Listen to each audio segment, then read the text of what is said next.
Assalamu alaikum viewers. You are watching Current on ATV and I am your host Nasra Zubairi. In this present episode of Current, you will be watching an exclusive interview of Mr. Dharam Dali Hashim, who is CEO of Halal International Integrity Alliance. He is currently on visit to Pakistan and we will talk to him and ask him about the outcome of his visits and his plans. Welcome Mr. Hashim to our plan and joining our program. First of all, I would like to know what is the concept of halal? Okay, I think as we all know as Muslims that halal is a way of life, it's more than just a food requirement. I think traditionally people associated halal closely with meat or a method of slaughter. But what we're trying to promote is halal as much more than that, as having a lot of universal attributes of quality, hygiene, safety, so that it's more universally appealing, so that it's not just targeted for Muslims.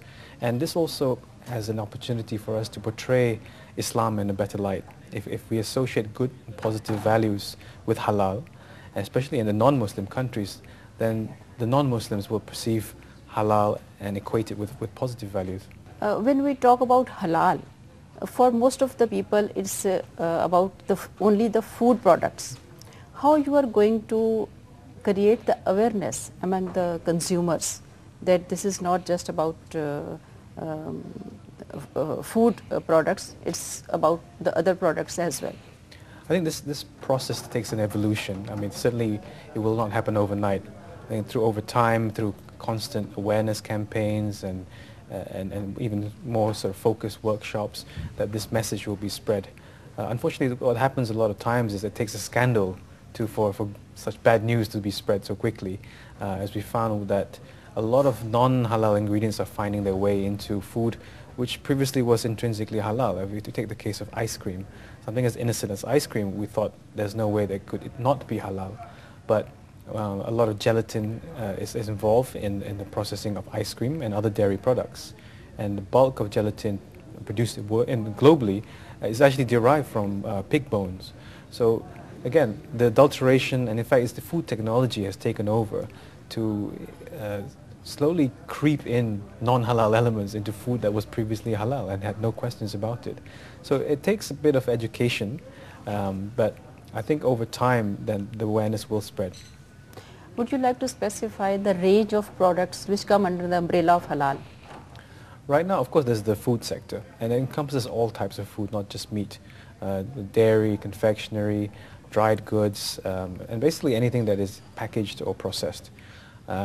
Beyond food, there's also any consumables, the fast-moving consumer goods, FMCGs, such as cosmetic, toiletries, even pharmaceuticals. This is a non-medical pharmaceuticals like off-the-shelf nutraceuticals, vitamins, and so forth.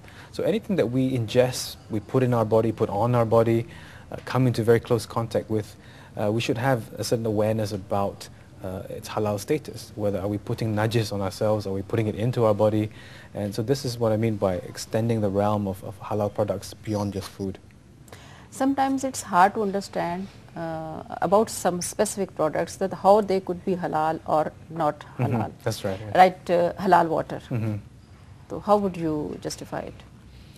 I think as Mr. Assad said just now, I'm not familiar with the exact process, but I understand that in the reverse osmosis of processing mineral water, that the agent, the catalytic agent used can sometimes be made from bones. And these bones could be from cattle or it could be from pig. And even if it was from cattle, we're not sure how that bone was processed, whether it was in a halal method or not. So suddenly all these, like I said before, traditionally innocent, intrinsically halal products like mineral water, salt, sugar, flour, have been adulterated to some extent. I read in the news yesterday about some fresh meat having additives injected into it, which were in fact harmful for kidney patients. So this is an example where something as fresh meat could potentially not be halal. What is the target market of halal products in global terms? If we just look at the Muslim population globally, then one study has quantified this halal food sector for Muslims only at 632 billion US dollars annually. And so this, I always say, is a downside because it's only for Muslims and it's only food.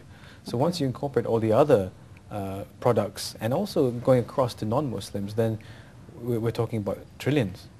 And so I think it's really the sky is the limit. It depends how we market it, how we stretch the imagination and actually promote halal universally. And I think a key in getting halal products available is in getting non-Muslims to buy it. And it is through this critical mass that one, you have the availability, and secondly, that the costs per unit comes down. Right now, in a lot of the non-Muslim countries, there's what we call a halal tax. There's a cost penalty to buying halal. Okay. If I go to the hypermarket, I can get chicken for maybe $1 per kilo, for example. But if I want halal chicken in the UK, I need to pay $1.20. So there's always this halal tax implied. But I think with critical mass, with mass appeal, then this tax will be eliminated. Do you particularly focus on the Muslim consumer only, or you want to focus, or you want to bring the other consumers, non-Muslim consumers, under your umbrella as well? I think as a first step, we need to, of course, convince our own people, the Muslim consumers. So I think once we have done that, then the second step will be to increase the appeal across to non-Muslims as well. As it is in the perhaps more discerning societies like the UK, South Africa, Canada, a lot of non-Muslims are opting and choosing to buy halal meat. There is that, I won't say it's a perception, there's a better understanding of the preparation, that the toxins from the blood is removed, and even from the point of view of the feed.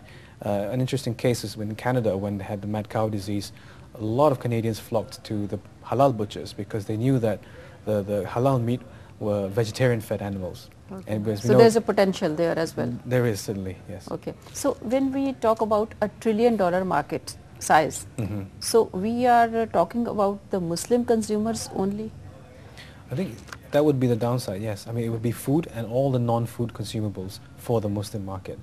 And as we saw just now, that the market, total market for food only is about 4 billion. Right. So that's really another high side that we could target towards.